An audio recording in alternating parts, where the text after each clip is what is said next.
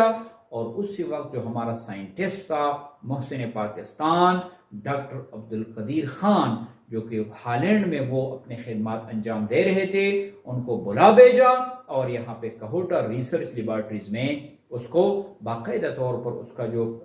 Directorship ہے، اس کے جو انچارجشپ ہے، وہ اس کو دے دی گئی۔ اور عبد القدیر خان نے آ کے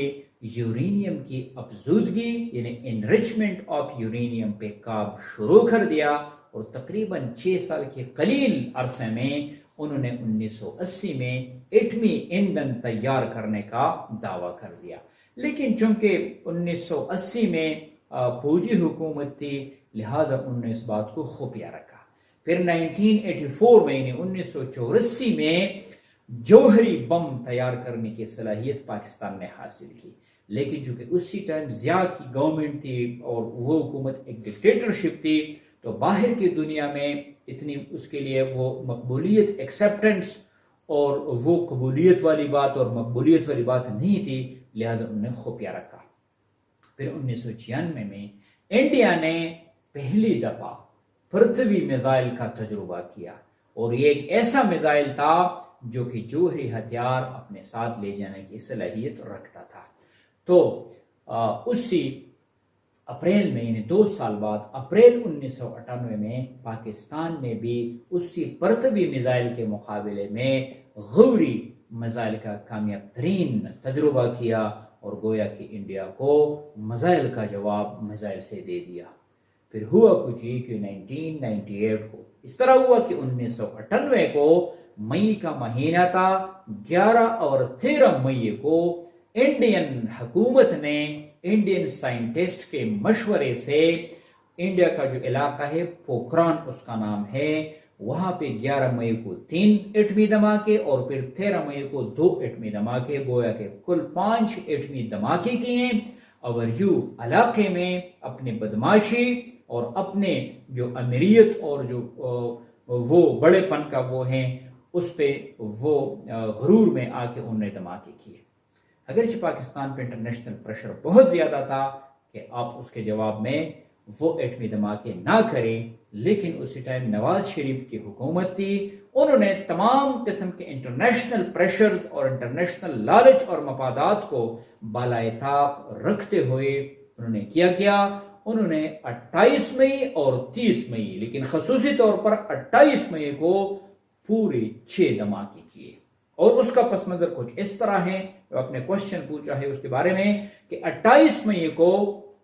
صبح کے وقت پورے پاکستان میں جتنی بھی فوجی تنصیبات ہیں ان کو ہائی الرٹ پہ رکھا گیا، اور چاغی کا جو مقام ہے ضلع چاغی، یہ بلوچستان میں ایک ضلع ہے ضلع چاغی، اور اس کا ایک پہاڑی سلسلہ ہے راس کوہ، ان پہاڑیوں میں یہ دھماکے کیے گئے تھے۔ تو اس راس کوہ یعنی چاغی کے مقام سے 10 کلومیٹر کے فاصلے پہ جو آبزرویشن پوسٹ انہوں نے بنا رکھا تھا، تو اس پوسٹ پہ 10 افراد کا ایک ٹیم وہاں پہ پہنچایا گیا۔ اس ٹیم میں ڈاکٹر اشفاق جو کہ اس وقت پاکستان ایٹامک انرجی کمیشن کے ہیڈ تھے وہ موجود تھا، اور اس کے علاوہ عبد القدیر خان جو کہوٹا ریسرچ لیبارٹریز کے ہیڈ تھے وہ موجود تھا، اس کے علاوہ ڈاکٹر سمرمن مبارک اور کہوٹا کے فردر جو 4 سائنٹسٹ ہیں وہ موجود تھے۔ باقی جو لوگ تھے وہ آرمی کے لوگ تھے، اور اس میں جو مشہور نام ہے وہ جنرل ذوالفقار کا نام آتا ہے۔ تو سپہر یعنی 28 مئی 1998 دن یعنی سپہر کے وقت 3:16 پہ جو فائرنگ بٹن تھا اس کو دبایا گیا، اور خودکار سسٹم سے مسلسل یکے بعد دیگرے 6 جو وہ تھے ایٹمی دھماکے تھے وہ ہو گئے۔ گویا کہ پاکستان نے انڈیا کے 5 ایٹمی دھماکوں کے مقابلے میں 6 ایٹمی دھماکے کر ڈالے، اور یوں پاکستان اسی روز یعنی 28 مئی 1998 کو نہ صرف پاکستان بلکہ پوری امت مسلمہ کے لیے یہ دن انتہائی اعزاز اور شکر کا دن قرار پایا گیا، کیونکہ پاکستان دنیا کے 7ویں اور اسلامی دنیا کی پہلی ایٹمی طاقت بن گیا اور ایٹمی کلب میں شامل ہو گیا. اور مختلف نام آئے ہوئے تھے لیکن حکومت وقت نے مشترکہ طور پر اس 28 مئی کو یوم تکبیر کا نام دے دیا گیا، یوم تکبیر کا نام دے دیا گیا، اور آج تک ہم اسے جوش اور جذبے سے، ایمانی جوش اور جذبے کو مناتے رہتے ہیں. پاکستان کے جو جوہری ہتھیار ہے اور ان کا جو کمانڈ اینڈ کنٹرول سسٹم ہے